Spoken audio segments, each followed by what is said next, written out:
am chair of the Progressive Caucus and represent the heart of Texas. Thank you so much for coming.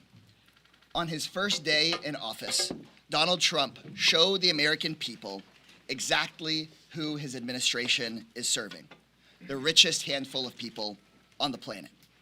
At inauguration, sitting right behind the president and in front of his own cabinet were three men whose combined wealth is more than the wealth of the entire bottom half of this country combined. Trump could have had in that front row a firefighter from California, a school teacher from Uvalde, a World War II veteran. Instead, Trump isn't putting the good of Americans first. He's putting Bezos, Musk, Zuckerberg, and billionaires with armies of lobbyists first. The Progressive Caucus and the Democratic Caucus will respond every single day by putting actual working people, not ultra-rich elites, first. The Progressive Caucus has a clear plan. While Donald Trump is giving corrupt CEOs a tax break, we will be on the picket lines with American workers. Progressives will stand up for struggling and vulnerable Americans as Trump villainizes them and as he attempts to distract from his own corruption and his own abuse of office for his billionaire buddies. Progressives and Americans across this country will hold Trump accountable for pardoning violent extremists who are convicted of assaulting police officers. We will hold him accountable for shredding our Constitution and attempting to take birthright citizenship away from people, including attempting to take birthright citizenship away from families, immigrant families who are here fully complying with the law. And when people ask, as I've heard all the time, why would Trump do such crazy things? Like shredding the Constitution, undoing birthright citizenship, putting billionaires in the front row of his inauguration. Why does he do this? There's only ever two answers. He's either doing it for himself or he's doing it for his billionaire donors. That's it. Everything he's going to do is for one of those two reasons. And progressives are ready to lead our entire caucus and our country to show folks what government really can be about, that it can be about you, and that it doesn't have to just be about Musk and Bezos and people that can afford lobbyists and people who are in it just for themselves and for their own political power. So I'm so proud to be standing up here with leaders in the Progressive Caucus who have been here for a long time and who are new. You'll hear from several of them on the issues of the day. And we plan and intend on not giving Trump a free pass. We're going to be able to have these press conferences and we're going to call out his actions that betray his own voters and betray Americans every single day. And so first up, we have our incredible Deputy Chair Ilhan Omar. Thank you, Chair Casar. Good afternoon, everyone. Donald Trump has been president for 48 hours and has rolled back the clock on so much of our progress. From ending birthright citizenship, a constitutional right guaranteed by the 14th Amendment, to stopping refugee resettlement, to reinstating his failed program like Remain in Mexico, immigrants are being persecuted, targeted, and treated like criminals. Donald Trump also rolled back crucial climate initiatives. He withdrew us from the Paris Climate Accord, vowed to unleash oil and gas drilling, and declared an energy emergency that ends restrictions on fossil fuel production, directly escalating the climate crisis. The vision Donald Trump and his administration have is one of division, of hate, and reversal of progress. As members of the Progressive Caucus, we will continue to provide an alternative vision, one centered on transformative change, justice, and movement building. We will keep fighting for a future that the American people deserve and give a clear-eyed alternative to mega extremism. I know many of our constituents are tired. They are tired of feeling like the game is rigged and they don't have people fighting on their behalf. Let me be clear. We, as the Progressive Caucus, are in your corner, and we will fight every single day to make sure life is better for you. We will fight every day against the corruption being unleashed by Donald Trump and members of his administration. We will fight for a livable future, humane and just immigration policies, universal health care, and a future where you aren't just getting by, but you are thriving. Together, we will fight back against Donald Trump's hateful agenda. Because as much as the pundits and other elected officials and commentators try to normalize Donald Trump's presidency, what we are witnessing is anything but. None of this is normal. Taking away lower prescription costs for vulnerable Americans is not normal. Pardoning insurrectionists who assaulted police officers in this Capitol is not normal. We are going to combat this by showcasing that our progressive movement is all about a vision rooted in decency, justice, equality, and peace for all. Thank you. And now I hand it over to our incredible whip, Chuy Garcia. Thank you, Representative Omar, and good afternoon to all. After the inauguration speech, we stand together, united as progressives against Trump's hateful and xenophobic agenda that preys on hard-working people.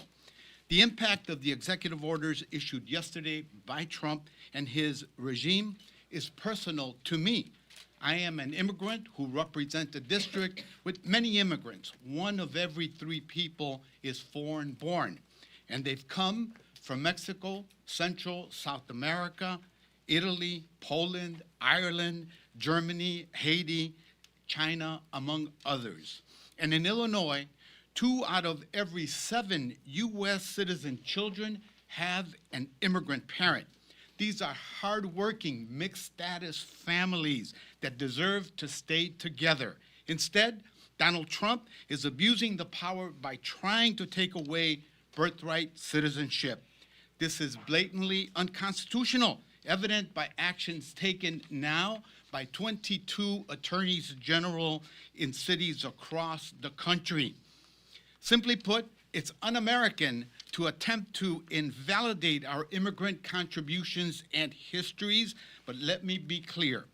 Immigrants make America great, and immigrants help keep America's economy moving. As progressives, we are here to say that we will not let him take away this fundamental right. And on his quest to invalidate immigrants and dehumanize us, Trump has also suspended refugee resettlement, a program that's existed since the 1980s, offering a lifeline to refugees in the most dire conditions. And as if it weren't enough, Trump wants to completely dismantle the right to seek asylum by reinstating the Remain in Mexico policy. This deterrent policy is inhumane, ineffective, and places people in grave harm. And under the guise of public safety, he intends to stop cartels by categorizing them as terrorists. This vilification of immigrants, and in particular Mexicans, will lead us down a dangerous path, one that creates even more harm and jeopardizes our national security. From preying on victims of extortion to opening the door to military interventions in Mexico, we must understand the serious implications of declaring cartels as terrorist organizations. Let's set the record straight. If Trump really wants to address cartel violence, then he must address the fact that 70% of weapons used by the cartels are coming from the U.S. And while we're fact-checking, let's debunk the myth that immigrants are criminals. Immigrants are actually 60% less likely to be incarcerated and 37% less to commit crimes. We stand here today calling on Trump to bring real solutions, not propaganda, to stoke fear and chaos disguised as policies. We will not be silenced. We will not be afraid. We will defend our diverse immigrant communities and reaffirm that the more you try to bury us, the stronger that we will grow back. Thank you. Next, I'd like to introduce Representative Mark Pocan from Wisconsin. Thank you, Chewy. The Progressive Caucus is ready to be the resistance and lead the resistance in this Congress and hold the Republicans accountable for what they promised the American people in November. I'm going to talk specifically around costs of goods in the economy as well as the LGBTQI plus community. On day one, Donald Trump promised he was going to lower costs for Americans, and he didn't. In fact, some of the actions he did will actually increase costs for Americans. Republicans, we're in our officially fourth week of the 119th Congress, and we still have not seen a bill that's going to lower costs for Americans. Here's what is happening. If the president does tariffs on all goods coming in, he's going to increase costs for Americans. Now, there's a useful time to have tariffs. When they are having cheap steel going to the United States, putting tariffs on that protects workers here in America. But blanket tariffs do just the opposite. And those tariffs that he could do could actually drive our grocery prices even higher. On gas and energy costs, by him pausing investments in the infrastructure bill, by him halting all of the funding for the Inflation Reduction Act, that would have real life ramifications on jobs. The 400,000 good family supporting wages that were created by those jobs from those bills. On housing, nothing, crickets. We've yet to see anything from this president, and we know people are having a hard time affording rent and their mortgages during this economy. We want to see us raise the minimum wage. We want to make child care more affordable. We want to ensure quality, affordable health care for everyone. We want to lower those costs that I just talked about of groceries and gas and housing, and we want to drive down costs in other areas as well.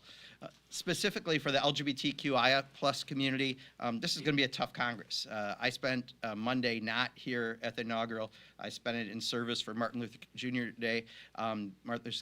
King Jr. Day by meeting with different communities. One of those communities was the LGBT community in my district, and talking to folks about what they're afraid about and watching those initial executive orders that instantly is going to attack people, certain people within the community. Those are initiatives we're going to fight for respect and equality for everyone. Those attacks on DEI initiatives are going to affect our community and other communities, and we want people to know that we respect everyone, we want equality for everyone, and that's what the Progressive Caucus is going to fight for in our time here. And with that, I'm going to introduce next from the great state of Pennsylvania, Representative Chris DeLuzio. Thank you, Congressman Pocan. Hello, everybody. I believe in something pretty straightforward about the American dream. You work hard, you play by the rules, you got to have a shot at it. And folks are angry, right? They're working hard. Costs are too high. Housing, groceries, you name it. The corporate stranglehold on our economy, we're feeling it all over this country. You name a sector, there's probably consolidation that's driving up costs, that's screwing over small businesses, that's hurting workers. Mr. Pocan just said that we're in the third week of the Republican majority in the House and the Senate, this Congress. They've done nothing to bring down costs. They've done nothing to break the corporate stranglehold on our economy, and they're not going to, because they do the bidding of their corporate bosses here in Washington. They care about one thing, juicing their profits. I'm from Western Pennsylvania. We know what it is to see an ideology of only profits matter. They matter, so do our jobs, so does our safety, so does our dignity, so does this country. Places all over this country understand that history, where they were plotted to strip for their parts. Places like the Rust Belt understand this story, this history. To make life less of a ripoff, we need more competition. We get to take on monopolies, break that corporate stranglehold. Republicans, and President Obama talked about this, there could be an asteroid coming from planet Earth. They'd get in a room, you know what their plan would be? Tax giveaways to billionaires. That is the only economic program they have. Trickle-down economics has never worked for America. It's never worked for Western Pennsylvania. Where I come from, it's a place people love this country. They're patriotic. They support those who try to defend us. People like the Capitol Police who defended this building, who were brutally attacked that day. I'll give an example from my neck of the woods. A gentleman named Jordan Mink, convicted of assaulting officers with a pole, spitting on them, throwing stuff at them, convicted of theft, aiding and abetting for smashing a Capitol window and more, sentenced to 4 years in prison. He's got a pardon now. as the opposite of public safety, as the opposite of law and order. And these people are going to walk free because of Donald Trump's pardon. People are disgusted by it. My constituents are disgusted by it. I am disgusted by it. It won't distract us from our work to make life better for people, to restore the American dream, to bring down costs, defend our freedom. We'll find common ground. I'll find common ground with this president or anyone else. But if they're going to hurt my people, our people, we are going to fight. Make no mistake about that. Well, thank you. And with that, I'll turn it over to the gentlelady from California, Congresswoman Rivas. Where'd you go? There you are. Thank you. Thank you, Mr. DeLuzio, for yielding to me, and thank you, Chair Casar, for your leadership of our caucus. I want to start by thanking the firefighters and first responders from across the country who have been working nonstop to put out the fires in Southern California. Our hearts also go out to those who lost their lives and livelihoods as a result of these wildfires. I visited some of the burn sites with my colleagues, where we saw the destruction to homes, businesses, and community centers firsthand. It looks like a war zone out there. What we saw and what we hear from our constituents has made it clear that our communities need federal disaster aid quickly and now, without any conditions attached. Natural disasters do not discriminate between red and blue. They impact everyone just the same, and it's not fair to keep anybody waiting for aid that they need to recover. I hope Speaker Johnson and House Republicans do not break historical precedent just to score quick political points or to please the president. We all need to come together to deliver federal aid to our constituents without any conditions attached so that they can rebuild their lives in the wake of this disaster. Thank you, and I yield back to Chair Casar. Thank you, Ruth. We'll now take questions here from the press. Please say your name and your outlet, and I may hand it off to members. You'll indicate to me if you're interested in taking the question, and then after that, we want to do some breakouts with folks that weren't able to speak here at the podium today. Go ahead. Catherine Swartz with Notice. Wanted to ask particularly on immigration. This Congress, we've seen two bills, the Laken-Riley Act and the Violence Against Women by Illegal Aliens Act, and we've seen a split among the Democratic caucus on these two. Particularly a lot of new Democratic members, freshmen coming in, that are voting for both of these bills. Just wondering from the CPC perspective, does it concern you that there is this divide in the caucus when it comes to these immigration bills? The Progressive Caucus is united in having an immigration system that works for people, that is humane, that is legal, and that is orderly. And Republicans in this building, in this city, for decades have undermined that goal every single day. And so we are united in that vision. The bills you just described don't do anything to make people safer or to fix our immigration system. And so our goal as a Progressive Caucus is to recognize that many of these Republican bills are intended to divide the American people and to try to put frontline Democratic members in a difficult place. And the way that I think the Progressive Caucus and the progressive movement in this country can help is by telling the truth. As Whip Garcia just mentioned, that immigrants in this country not only contribute, they are much less likely to commit crime than somebody like me that is born here. To tell the truth that these bills, in fact, don't protect victims of violence. In fact, they could lead to the deportation and punishment of victims of violence. But I also recognize, and I think the Progressive Caucus also recognizes, that so many of our members right now are having to vote in an information environment flooded with lies. And so the Progressive Caucus is committed to getting the truth out there so that all of our members can unite not just around our goals, but start uniting around a strategy to push back against Republican bills that really don't help and, in fact, can hurt many of the communities that Americans want to protect. Thank you, Mr. Chair. Michael Jones, Once Upon a Hill. Today is the 52nd anniversary of, well, it would have been the 52nd anniversary of Roe. Didn't hear any mention of reproductive freedom or Roe versus Wade. Where does reproductive freedom fit into this argument? How important is it for the Progressive Caucus to continue to speak about the intersection between reproductive freedom and the economy, reproductive freedom, diversity, equity, and inclusion? Where does reproductive freedom fit in, especially on a day like today? Extremely high priority, but happy to hand the question over if somebody else wants to take one. I think there's no question that reproductive rights are freedom to the are fundamental to the Progressive Caucus. I'm from Arizona, representing a state where we just saw abortion rights being enshrined in our state constitution at the same time that Donald Trump was elected as president. I think this goes to show that Americans, despite their political party preference, believe that women in this country should have access to reproductive rights, reproductive health care, and these are incredibly important. And all we are seeing from the Republican Party is a continued push to take away these freedoms and move us closer towards a national abortion ban. So I personally am very concerned. I know our caucus and the entire Democratic caucus is deeply concerned about this issue, and we will undoubtedly continue to fight for it. Congressman Pocan, Dave Weigel from 74. Congressman Pocan spoke to the attack on DEI, but I've heard less from Democrats the last 24 hours about the orders rolling back not just DEI, but rolling back affirmative action protections, including LBJ's affirmative action order. I wondered if what the caucus's strategy was on that and what the effect you thought these changes would have on the country. I mean, it's incredibly alarming.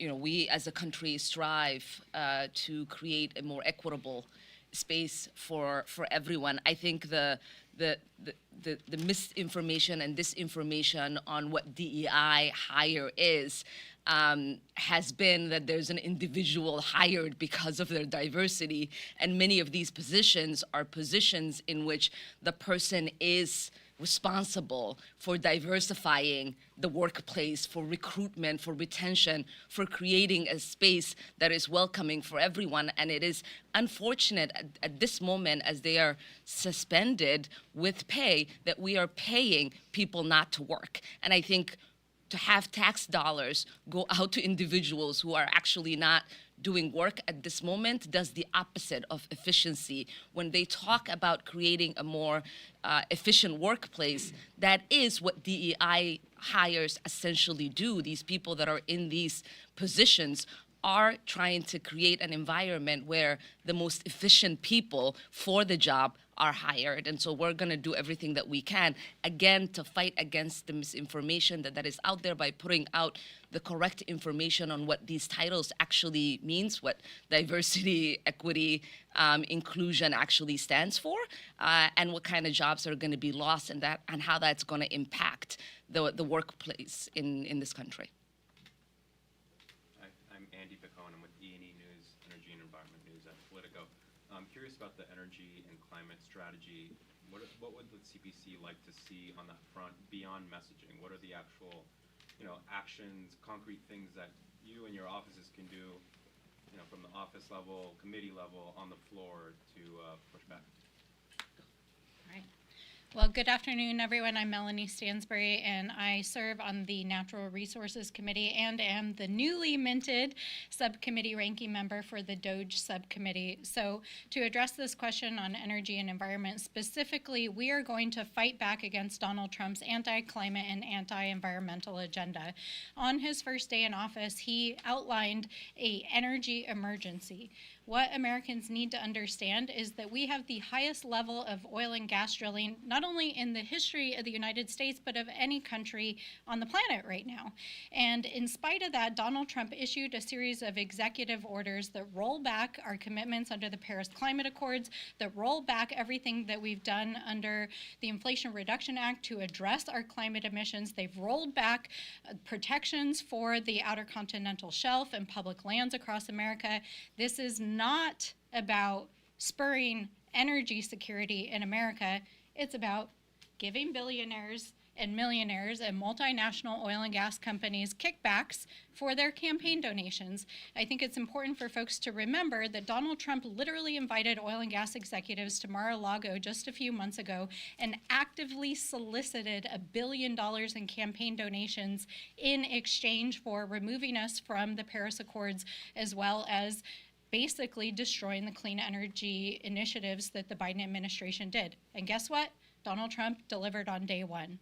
Our job as the Progressive Caucus is to fight back against these pushbacks, to make sure that we're protecting our public lands, our waters, we're protecting the fundamental environmental laws that have made it possible for this country and our people to thrive, to protect the public health, and to make sure that we're protecting the planet. So the specific actions, we're going to make sure that we fight back against the anti-climate agenda. I think there's a lot of interest in engaging internationally with non-state actors who also have a role, as well as to the extent that Congress can, to protect our international agreements. Most of the private sector, including the oil and gas industry, would like to have the international standards for the Paris Accords remain in place. We will continue in the Natural Resources Committee to push back against any and all assaults on the National Environmental Policy Act and the Clean Air and Clean Water Acts and the Endangered Species Act. And we're going to continue to use the platforms that we have to make the American people aware at every moment that it comes about what the Trump administration is up to. So those are some of the things that we're going to do, and I will turn it back.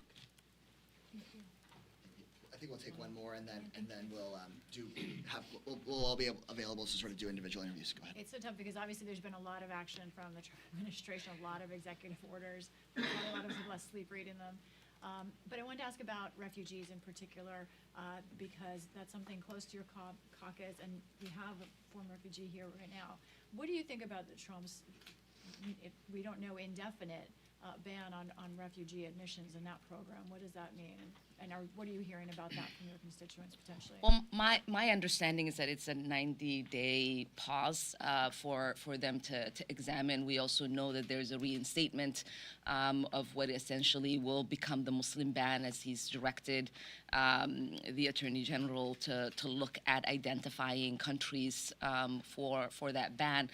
You know, I came here on the refugee resettlement program. It is one of the most vetted programs that are out there to bring immigrants into this country. I have constituents who have been waiting, especially Afghani constituents who've been waiting to be reunited with their family members. These are people who've risked their lives and put their families in danger in order to help with our country's war in Afghanistan. And so to abandon them really does go against what we say we stand for. If you have our back, we'll have your back. Is essentially what we would want the understanding to be, and it's unfortunate. And you have to think about the refugees are one of the most harmed immigrants in the world. They're oftentimes people who have survived war and severe displacement. There is a reason why they have a special status. And so I do hope that they do reconsider and allow the hundreds of thousands of people whose lives are now in limbo, who've gone through the vetting process. We're just waiting for the visas and their relocation to this country to take place, for that to be reassumed. With that, thank you all. Thank you all very much. Please, especially because I know Congresswoman Schakowsky and Congresswoman Dexter were up at the podium, please pull them aside and ask them and all of us questions. We still have the room for another half hour. And I do think one thing that brings all of us together, to your point, is that Donald Trump is trying to flood the news with everything that he can. And of course, the Progressive Caucus is going to be defending refugees, is going to defend our people and our planet.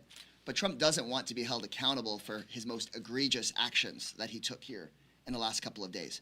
And we're also going to make sure every single day that the American people are reminded of his pardons for those people who are convicted for assaulting police officers. We're going to remind the American people regularly about his actions that he just took to say they're going to target more immigrants for deportation who have no criminal conviction at all.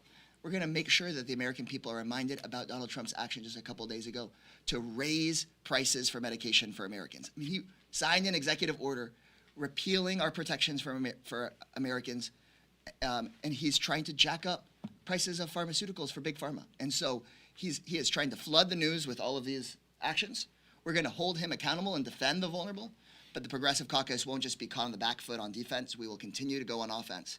And we urge everyone here to not let him get away with flooding the zone with so much that he's able to get away with doing the bidding of his billionaire donors. Thank you all very much.